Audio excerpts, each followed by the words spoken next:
সুপ্রিয় দর্শক, আসসালামু আলাইকুম। দেশ এবং দেশের বাইরে থেকে যারা আমার এই প্রতিবেদনটি দেখছেন, সবাইকে আন্তরিক শুভেচ্ছা ও অভিনন্দন।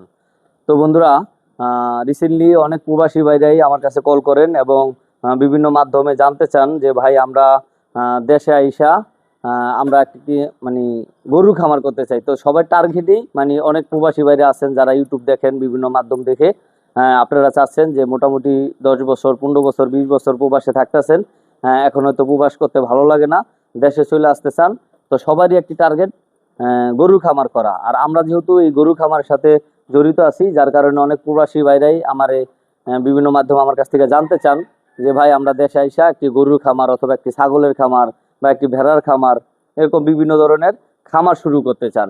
তো ওই ভাইদের জন্যই আজকের এই ভিডিওটি করা, প্রবাসী ভাইদের জন্য।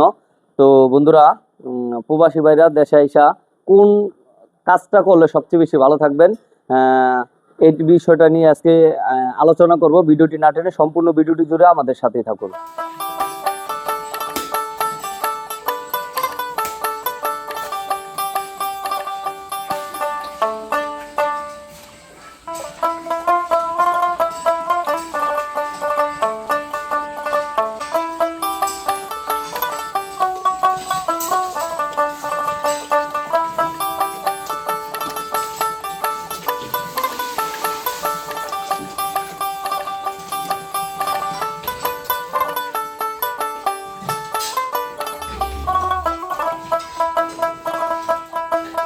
তো বন্ধুরা, বিষয় হচ্ছে যে যারা লং টাইম প্রবাসে থাকছেন, এখন আপনারা অনেকেই চাচ্ছেন যে দেশে আইসা গরু খামার করতে। তো দেখুন, যারা গরু খামার করতে চান দেশে আইসা, তো এখানে আপনারা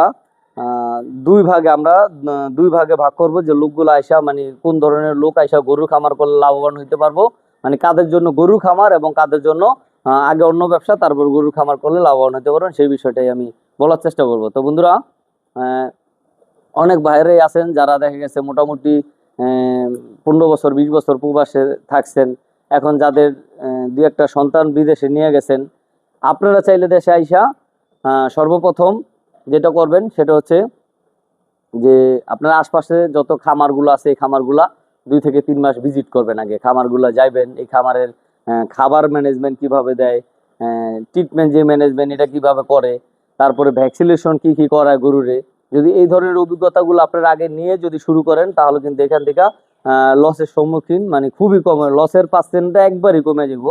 আর এই ভাইদের জন্য কেন বললাম এটা, আপনার ধরেন 2 একটা সন্তান আপনি বিদেশে নিয়ে গেছেন, এখন আপনি মোটামুটি একটা লং টাইম মানে প্রবাস করছেন আর কি। তো এখন আপনি দেশে আইসা আপনার ফ্যামিলির লোকেরা সময় দিলেন, আর ওইখান থেকে কিন্তু আপনার সন্তানরা যে টাকাগুলো পাঠাবে সেগুলো আপনি গরুর যে খাবার ম্যানেজমেন্ট আছে মানে খামারে আস্তে আস্তে ইনভেস্ট করবেন এবং সংসারও চলতে থাকবে দিব্যি আরামে। আপনি কিন্তু আস্তে আস্তে এই সেক্টর থেকে একটা সময় দেখা গেছে ভালো করতে পারবেন। আর যে ভাইরা আছেন মানে যুবক, মানে এখন 2, 4, 5 বছর বিদেশ করছেন, আপনাদের টাকাই সংসার চলে, অন্য কোনো মাধ্যমে টাকা আসে না বা অন্য কোনোভাবে সংসার চালানোর কোনো ওয়ে নাই, তাহলে আপনারা যদি সরাসরি বিদেশ থেকে চলে আসা সরাসরি গরু খামারে ঢোকেন, তাহলে কিন্তু আপনি ক্ষতিগ্রস্ত হবেন। এটার একটি কারণ সেটা হচ্ছে যে এই এগ্রো সেক্টরে কিন্তু আপনি যদি চান যে এই মাসে টাকা ঢুকাবেন, ইনভেস্ট করবেন, পরের মাস থেকে এখান থেকে আপনি টাকা বের করবেন, এটা কিন্তু সম্ভব না। এখানে কিন্তু মোটামুটি একটা লং টাইম এখানে ইনভেস্ট করতে হবে। এটা কিন্তু ইনভেস্টের একটা জায়গা ভাই, এটা ইনভেস্টের একটা জায়গা। এখানে যদি চিন্তা করেন যে আমি এই মাসে ইনভেস্ট করব, পরের মাস থেকে লাখ লাখ টাকা গণবো, না ভাই, সেক্টরটা এরকম না, তাইলে আপনি এই সেক্টরে আইসেন না। আপনার মানে উচিত হবে আপনার দেশে আইসা সর্বপ্রথম যেটা করবেন সেটা হচ্ছে আপনার আশপাশে যে বাজারগুলো আছে এই বাজার একটা দোকান নেওয়ার চেষ্টা করবেন। সেটা হতে পারে জুতার দোকান, সেটা হতে পারে কসমেটিক্সের দোকান, সেটা হতে পারে কাপড়ের দোকান, সেটা হতে পারে মুদির দোকান অথবা কনভেকশনারি। আপনি যেরকম বুঝেন সেরকম সিস্টেমের একটা দোকান নেবেন। নেওয়ার পরে আপনি ওইখান থেকে আপনার মানে এক কথা বলতে সংসারটা যে চলবে এরকম একটা রোড আগে তৈরি করতে হবে, এরকম একটা ওয়ে তৈরি করে তারপর আপনার এগ্রো সেক্টরে আসতে হবে। না হলে কিন্তু আপনি একটা মানে টেনশনে পড়ে যাবেন, একটা প্রেশানিতে পড়ে যাবেন। তারপর কিন্তু আপনার এই খামারটা বন্ধ করে দিয়ে আবার সেই প্রবাসে যাওয়ার চিন্তা ভাবনা করতে হবে। আর আপনার যদি দেখা গেছে একটা প্রতিষ্ঠান থাকে, পাশাপাশি আপনি যেটা করবেন সেটা হচ্ছে ওই দোকানের পাশাপাশি আপনি 2, 4, 5টা গরু প্রথম অবস্থায় আপনি পরীক্ষামূলকভাবে নিতে পারেন। ছোট করে একটা শেড করবেন, হয়তো বা 5টা গরু নেবেন। 5টা গরু নিলে আপনার যেটা হবে সেটা ওই দোকানের ফাঁকে ফাঁকে সকালবেলা একটু তাড়াতাড়ি ঘুম থেকে একটু উঠলেন, উঠে আপনি যদি নিজে এগুলোর একটু খাবার ম্যানেজমেন্ট করেন, খাবার টাবার দেন, তাহলে কিন্তু দোকানে যাওয়ার আগ মুহূর্তে সকালে কামটা শেষ হয়ে যাবে। আর সকালে কাজটা একটু বেশি থাকে। তারপর হয়তো দুপুরে আপনি যখন খাওয়া দাওয়া করার জন্য বাসায় আসবেন, দুপুরে এগুলার খাবার টাবার দিয়ে গেলেন, আর দেখা গেছে আপনি আবার দোকানে চলে গেলেন। সন্ধ্যাবেলা হয়তো কয়েল দেওয়া লাগলো বা মশারি ফালানো লাগলো, এটা আপনার ফ্যামিলির মানুষই পারবে। তাহলে কিন্তু আপনি এই জায়গা থেকে মোটামুটি একটা ওই দোকান থেকে আস্তে আস্তে আস্তে আস্তে কিছু টাকা বের করলেন, এখানে কিছু খাদ্য কিনলেন, কিছু মেডিসিন কিনলেন, আপনার সংসার চললো। এভাবে কিন্তু আপনি মোটামুটি ভালো থাকতে পারবেন। আর যদি হঠাৎ করে আপনি প্রবাস থেকে আইসা কোনো ধরনের অভিজ্ঞতা ছাড়াই যদি আপনি একটা বড় সড়ো করে ধরেন আপনার কাছে 15 থেকে 20 লক্ষ টাকা আছে, আপনি সমস্ত টাকাগুলোই আপনি খামার ইনভেস্ট করলেন, তখন কিন্তু যে টাকা আছে ওই টাকা দিয়ে শেড তৈরি করলেন, গরু কিনলেন, আপনি একটা সময় আপটা খালি হয়ে যাব। তখন কিন্তু আপনি না পারবেন সংসার চালাইতে, না পারবেন গরুর খাবার কিনতে, না পারবেন আপনার গরুর ট্রিটমেন্ট দিতে, মানে সবকিছু মিলাই মানে আপনি একটা হাইপার টেনশনে ভুগবেন তখন। তারপর কিন্তু বাধ্য হয়ে খামারটা বন্ধ করে দিয়া এই যে শেড মিট করবেন, যে টাকাগুলো এখানে ব্যয় করবেন, এই টাকাগুলো কিন্তু লস হবে। আপনি কিন্তু আবার একটা মানে মিডিল একটা কান্ট্রিতে যাওয়ার, মিডিল রাষ্ট্রে যাওয়ার জন্য কিন্তু আবার আপনি বিভিন্ন জায়গায় দালাল করবেন। তো যাই করবেন চিন্তা ভাবনা করে। তো প্রবাসী ভাইরা এই ভুলটা কখনো করবেন না। আপনারা এই যে ইউটিউব দেখা বিভিন্ন এই মাধ্যমের যে ইগুলা মানে অনলাইন মাধ্যমের যেই ভিডিও প্রতিবেদনগুলা, বিভিন্ন ধরনের ইউটিউবার আছে যে 10টা গরু মানে বিভিন্ন ধরনের প্রতিবেদন করে ভিউজের জন্য, যে 10টা গরু পাললে 10টা গরু পেলে মাসে 5 লাখ টাকা ইনকাম, বা দেখা গেছে 5টা গরু দেওয়া শুরু করছে, এরকম কিন্তু থাম্বনেল বানায়। বিভিন্ন ধরনের থাম্বনেল গুলা তৈরি করে যে 5টা গরু দিয়ে শুরু করে এখন সে 200 গরুর মালিক, 100 গরুর মালিক। তো আসলে কিন্তু ওই 5টা গরু থেকে 100 গরু হয় নাই ভাই। হ্যাঁ, সেটা হচ্ছে বিভিন্ন জায়গা থেকে টাকা ইনভেস্ট করছে। কেউ দেখবেন যে টাকা হাওলাত আনছে, কেউ লোন করছে, কেউ আত্মীয় স্বজন থেকে আনছে, এরকম মিল করেই আস্তে আস্তে গরু বাড়াইছে। ওই 5টা গরু থেকে 100 গরু হয় না ভাই। তো এরকম বিভিন্ন ধরনের ইউটিউবার যারা মানে ভিউজের জন্য মানুষকে বিভ্রান্ত করে, এদের দেখা কিন্তু চ্যানেলে ভিডিও দেখে আপনারা এই ভুল ডিসিশন কখনো নিয়েন না, তাহলে কিন্তু বড় ক্ষতির সম্মুখীন হবেন। আর আমি যে বিষয়টা বললাম যে প্রবাস থেকে যারা চলে আসতে চান তারা অবশ্যই এই জিনিসটা খেয়াল রাখবেন, সরাসরি কিন্তু এগ্রো সেক্টরে আসবেন না। আর যাদের টাকা পয়সা আছে, সংসার চালানোর মতো সিস্টেম আছে, আপনারা এই সেক্টরে আসতে পারেন। তবে অবশ্যই এই প্রাণী সম্পদ মন্ত্রণালয় যুব উন্নয়নের যে ট্রেনিং আছে সেখান থেকে একটা ট্রেনিং নেবেন, 2 থেকে 3 মাস ট্রেনিং করবেন।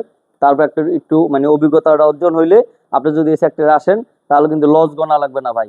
আপনারা যেরকম বিভিন্ন ইউটিউবাররা যেমন হিসাব দেয় যে একটা গরুতে এত টাকা লাভ, এই 10টা গরু পারলে এত টাকা লাভ, 5টা গরু পারলে এত টাকা লস লাভ, ভাই বিশ্বাস করেন এর চাইতে কিন্তু মানে যখন আমরা লসের দিকে চলে যাবেন তখন কিন্তু এর থেকে 4-5 গুণ বেশি লস হবে। এটা কিন্তু কেউ এটা নিয়ে প্রতিবেদন করে না। এই সেক্টরটা ভাই গরু পালা এত সহজ কাম না, সোজা কাজ না ভাই। এটা আমরা যেহেতু এই সেক্টরে আছি 2020 সালের থেকে আমরা এই এগ্রো সেক্টরটা শুরু করছি। করোনাকালীন সময় শুরু করছি, এখন 25 সাল, প্রায় 5 বছর ধরে আমি এই লাইনে আছি ভাই। এটা এক কথা বলতে মানে যুদ্ধর ময়দান আছি আমরা, আমরা যুদ্ধ করতেছি প্রতিটা মুহূর্ত। এই গরুটা ক্রয় করবেন, এখানে একটা যুদ্ধ, এটা বিক্রি করতে যাবেন, এখানে একটা যুদ্ধ করা লাগে। এই গরুর জন্য আপনি খাবার ম্যানেজমেন্ট করবেন, মানে খাবারটা সংগ্রহ করতে একটা যুদ্ধ করা লাগে।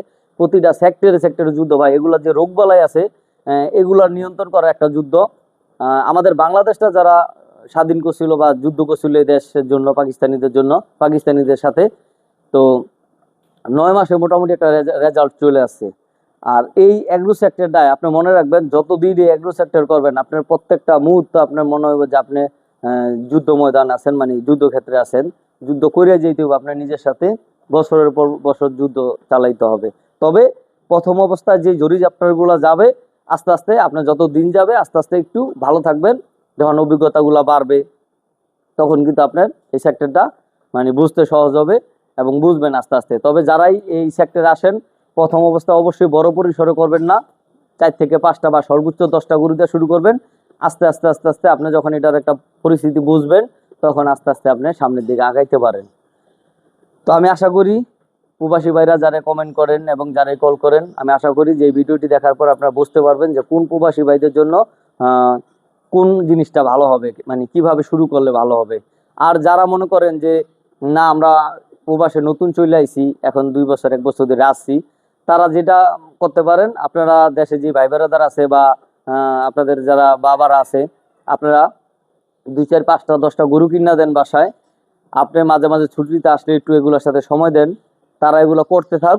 আস্তে আস্তে যদি দেখেন যে না আপনার এই ইটা আস্তে আস্তে সেক্টরটা বড় হইতাছে, একটু সেক্টরটা বড় করতে পারতাছে, বা এখান থেকে লাভবান হইতে পারতাছে, লাভ করতে পারতাছে, তাইলে আপনি একটা সময় দেখা গেছে এখানে ইনভেস্টটা বাড়ানোর পরে আপনি একবারে চলে আসলেন, তাহলে কিন্তু আপনি ভালো থাকবেন। তো যাই করেন আপনারা অবশ্যই চিন্তা ভাবনা করে করবেন। আর আরেকটা বিষয় হচ্ছে যে অনেক ভাইদের, মানে অনেক ভাইরা যে কাজটা করে থাকেন, অনেক প্রবাসী ভাইরা বিশেষ করে, যে প্রবাসে যাওয়ার পরে একটু ভালো আছেন, এখন দেখা গেছে আপনার বাবা মারে দিয়া কোনো ধরনের কষ্ট করাইতে চান না। কারণ একটা জিনিস চিন্তা করেন যে বাবা মা কষ্ট করছে, এখন আমরা ভালো আছি, এখন বাবা মারে কোনো কাজ করতে দিব না, বাবা মা মানে কোনো কাজ করবে না, সমস্ত কাজ কাম বাসার যারা বউ আছে বা ভাই বেড়াদার আছে ওরা করবে, বাবা মা কোনো কাজ করবে না। তো দেখেন এটা আপনাদের একটা ভুল ধারণা। আমি এই বিষয়টা নিয়ে একটু কথা বলি। এটা হচ্ছে সবাই চায় বাবা মা ভালো থাক, কিন্তু আপনাদের আমাদের যে বাবা মারা আছে, যারা এই একটা সময় অনেক পরিশ্রম করছে, আপনারা জানেন বাবা মারা কিন্তু একটা সময় প্রচন্ড পরিশ্রমী ছিল। তো এখন আপনারা, আমার হয়তো টাকা হয়েছে, আল্লাহ টাকা দিছে, এখন আমরা যদি চিন্তা করি বাবা মা অবসরে চলে যাব, এই ভুলটা কখনো করবেন না। তাদের কিন্তু শরীরে যখন একটা মানুষ সম্পূর্ণ মানে হয়ে যাব, মানে কাজ কাম অফ করে দিব, একটা সময় কিন্তু তারা অ্যাক্টিভ ছিল, ভালো কাজ করতো, তারপর দেখা গেছে তারা যখন হঠাৎ করে কাজ কাম ছেড়ে দিব, তাদের কিন্তু শরীরটা কিন্তু অকেজ্য হয়ে যাবে, শরীরটা চলবে না। তারপর দেখা গেছে আস্তে আস্তে বিভিন্ন ধরনের রোগ বালা কিন্তু শরীরে বাসা বাঁধবে। তো এটা না করে আপনারা পারেন, যারা প্রবাসে থাকেন, যাদের টাকা পয়সা আছে, যাদের মোটামুটি ক্যাশ ক্যাপিটাল আছে, আপনারা দু একটা রাখাল রেখা দেন। ধরেন একটা রাখাল রেখা দিলেন, আপনার বাবারে দায়িত্ব দিলেন যে আপনি দেখশন করবেন না রাখালি করবে। আপনি বিশ্বাস করেন আপনার বাবার, আপনি যে মানে অবসরে রাইখা মানে রিটায়ার্ডে পাঠাইয়া যতটুকু ভালো রাখতে চেষ্টা করছেন, মানে ওইটা তো ভালো থাকলোই না, বরং অসুস্থ হইতো। আপনি যদি এই অ্যাগ্রো সেক্টরে পশু পাখির সাথে যদি তারা করে দিতে পারেন, মানে এগুলা দেখশুনের যদি দায়িত্বটা তারা দিতে পারেন, আর যদি রাখাল দিয়ে কাজ করাইতে পারেন, তাহলে আপনার বাবা মা খুব ভালো থাকবে। কারণ মন ভালো থাকবে, শরীর সুস্থ থাকবে, ফুরফুরা থাকবে। এটা করতে পারেন। আপনারা কিছু টাকা 10 লাখ 15 লাখ 20 লাখ টাকা দিয়ে ইনভেস্ট করে দেন, আর আপনার বাবার দায়িত্ব দেন দেখশন করার, একটা রাখাল রেখা দেন। 15 থেকে 20টা ষাঁড় গরুর জন্য একজন রাখালই যথেষ্ট। আর আপনার বাবার সাথে থেকে একটু দেখশন করলো, হালকা পাতলা যতটুকু পারলো করলো, এতে কিন্তু সুস্থ থাকবে, ভালো থাকবে, মন মানসিকতা ভালো থাকবে। মানে এই সেক্টরটা কিন্তু মানে একটা, এটা কিন্তু একটা নেশার জগৎ। এটা যারা না আসছে তারা বুঝবে না। এখানে লাখ লাখ টাকা লস হইলে এখান থেকে বের হয়ে যাওয়া যায় না, কারণ এই জায়গায় কিন্তু এই গরু লালন পালন করা একটা নেশার কাজ ভাই। এটা মানে যারাই করে এগুলো নেশা আসক্ত হয়ে যায়, মানে এটা একটা নেশা, সোজা কথা, গরু পালা নেশার কাজ, এটা একটা নেশা। তো এটা করতে পারেন। তখন দেখা গেছে আপনার বাবা যখন এগুলো করলো, আস্তে আস্তে যখন এই অ্যাগ্রো সেক্টরটা অনেক বড় হয়ে যাবে, তখন আপনি একবারে চলে আসলেন, আপনার বাবা আপনার সাথে থাকলো, আপনার পরামর্শ দিল, আপনার করলো, তারপর কিন্তু আপনি আস্তে আস্তে আগাইতে পারবেন। তো বন্ধুরা, আমি আশা করি যে প্রবাসী ভাইরা আমার কাছ থেকে জানতে চাইছেন, অবশ্যই ভিডিওটি দেখলে বুঝতে পারবেন যে কোন ভাইরা, কোন লেভেলের ভাইরা আইসা দেশে কি করবেন। তো ভিডিওটি যদি আপনাদের একটু ভালো লেগে থাকে, অবশ্যই লাইক কমেন্ট শেয়ার করবেন। সবাই অনেক বেশি ভালো থাকবেন। আল্লাহ হাফেজ, আসসালামু আলাইকুম।